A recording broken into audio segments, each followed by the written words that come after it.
Hello friends, welcome back to your channel. ഇപ്പോൾ ഏകദേശം ഒരു 3 മണിയാകാറായിട്ടുണ്ട് വെളുപ്പിന്. ഞാനാണെങ്കിൽ നല്ല ഉറക്കപ്പിച്ച് നിൽക്കുകയാണ്. ഇപ്പോൾ കണ്ണടച്ചാൽ ഇപ്പോൾ നിന്ന് ഉറങ്ങും, ആ ഒരു അവസ്ഥയിലാണ്.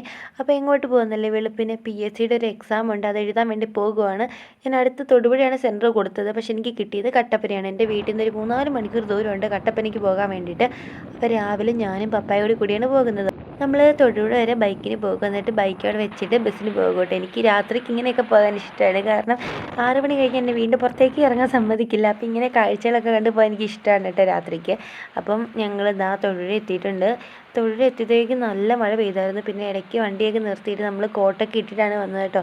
പിന്നെ കുറച്ച് നേരം പേൻ്റെ പാർക്കിൻ്റെ അകത്ത് കയറി നിന്നു. നമ്മൾ നേരത്തെയാണ് 3:15 ആകുമ്പോൾ നമ്മൾ തൊടുപുഴ എത്തിയിട്ടോ. 3:50 ബസ്. പപ്പായ്ക്കൊരു പേടിയായിരുന്നു, ഇനി വണ്ടിയിൽ പോയാലോ എന്ന് വിചാരിച്ചിട്ട് ഞങ്ങൾ നേരത്തെ വീട്ടിൽ നിന്ന് ഇറങ്ങിയതാണ്. മഴ കുറയാൻ വേണ്ടിയിട്ട് പേയാൻ്റെ പാർക്കിൽ കയറി നിൽക്കുകയാണ്. പിന്നെ മഴയൊക്കെ കഴിഞ്ഞപ്പോഴത്തേക്ക് നമ്മൾ സ്റ്റാൻഡിൻ്റെ അകത്തേക്ക് നടക്കുകയാണ്, KSRTC തൊടുപുഴ.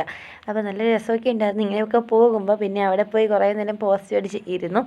കാത്തിരിപ്പിന് ഒടുവിൽ നമ്മുടെ ബസ് എത്തിയിട്ടുണ്ട് കേട്ടോ. മിന്നൽ ബസ്സാണ്, തിരുവനന്തപുരം ടു കട്ടപ്പന ബസ്സാണ്. നമ്മൾ ഓൾറെഡി ടിക്കറ്റൊക്കെ ബുക്ക് ചെയ്തായിരുന്നു, അല്ലെങ്കിൽ 8ൻ്റെ പണി കിട്ടുമായിരുന്നു. ബസ് നിറയെ ആൾക്കാരായിരുന്നു കേട്ടോ. ടിക്കറ്റ് ബുക്ക് ചെയ്തുകൊണ്ട് മാത്രമാണ് സൈഡ് സീറ്റൊക്കെ കിട്ടിയത്.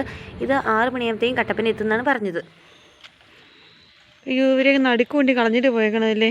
ഏതോ ദുഷ്ടമല്ലാണ്ട് കുഞ്ഞ് പട്ടിക്കുഞ്ഞുങ്ങളെ റോഡിൽ നടുക്കൊണ്ട് ഇറക്കി വിട്ടിട്ട് പോയേക്കാണ്. ഇങ്ങോട്ടൊക്കെ എന്ത് മഴയും നടക്കുമെന്നറിയാം. ഇത് കണ്ടപ്പോൾ തന്നെ എന്തൊരു വിഷമം. എക്സാം 9:15 വരെ ഉണ്ടായിരുന്നുള്ളൂ. അതൊക്കെ കഴിഞ്ഞിട്ട് നമ്മൾ കട്ടപ്പനയിലേക്ക് സ്റ്റാൻഡിലേക്ക് വന്നു. അവിടെ തന്നെ ഒരു ഹോട്ടലുണ്ട്, ആര്യാസ്. അവിടെ കയറി പൂരിയാണ് കഴിച്ചത്. എനിക്ക് ഒരെണ്ണം മതിയായിരുന്നു, പപ്പ 2 ഓർഡർ ചെയ്തു. ഒരെണ്ണത്തിൻ്റെ പകുതി കഴിച്ചപ്പോൾ തന്നെ എനിക്ക് മതിയായിരുന്നു കേട്ടോ. പിന്നെ അതവിടെ വെച്ചിട്ട് ഇറങ്ങി വരികയാണ് ചെയ്തത്. പിന്നെ തിരിച്ച് കട്ടപ്പന സ്റ്റാൻഡിൽ ഇരിക്കുകയാണ് വീട്ടിലേക്ക് പോകാൻ വേണ്ടിയിട്ട്. ഇപ്പോൾ 10 മണിയായിട്ടുണ്ട്, 10:15 ബസ് എടുക്കുന്നത്. പിന്നെ നമ്മൾ 1:15 തൊടുപുഴ എത്തിയിട്ടുണ്ട്. പിന്നെ ഞാൻ പപ്പായോട് കള്ളം പറഞ്ഞ് പപ്പായ്ക്ക് ഡ്രസ്സ് എടുക്കാൻ വേണ്ടി കടയിൽ കൊണ്ടുവന്നാണ്. എനിക്ക് ഡ്രസ്സ് എടുക്കണമെന്ന് പറഞ്ഞ് ഞാൻ പപ്പാനെ കൊണ്ട് വന്നു. എന്നിട്ട് കട വന്നു കഴിഞ്ഞപ്പോഴത്തേക്കും പപ്പായോട് പറഞ്ഞ് പപ്പായ്ക്ക് എടുക്കാൻ വന്നതാണ്. പിന്നെ 2 ഷർട്ടൊക്കെ വാങ്ങി കൊടുത്തിട്ട് ഞാൻ തിരിച്ച് കൊണ്ടുവന്നു. എനിക്കൊന്നും എടുത്തില്ല കേട്ടോ, എനിക്കൊന്നും വേണ്ടായിരുന്നു. വേണ്ട, ഞാൻ ഭയങ്കര അതിൽ ഹാപ്പി ആയിരുന്നു. പപ്പ ഒരിക്കലും എക്സ്പെക്റ്റ് ചെയ്തില്ലായിരുന്നു. ഞാൻ സർപ്രൈസ് ആയിട്ട് കൊടുത്തൊരു പണിയായിരുന്നു കേട്ടോ. പിന്നെ നമ്മൾ മീൻ വാങ്ങി കേട്ടോ. എന്തൊക്കെയോ പേരറിയില്ലാത്ത കുറേ മീനുണ്ടായിരുന്നു. എന്നിട്ട് വാങ്ങിയത് ഒഴികെയും പിന്നെ വേറെ എന്തോ ഒരു മീനാണ്, അതിൻ്റെ പേര് ഞാൻ മറന്നുപോയി എന്താണെന്ന്.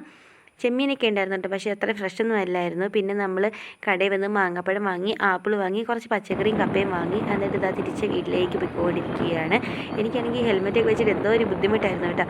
എന്നിട്ട് കുഴപ്പമില്ല, നമ്മൾ വീട്ടിലേക്ക് ഇങ്ങനെ പോവുകയാണ്. ഭാഗ്യത്തിന് മഴയൊന്നും പെയ്തില്ല. തിരിച്ച് പോയപ്പോൾ അത്രയേ ഉള്ളൂ. വീഡിയോക്ക് ഇഷ്ടം സപ്പോർട്ട് ചെയ്യണേ, വീഡിയോയിലേക്ക് കൂടി ചെയ്യണേ. Thank you for watching. Tata.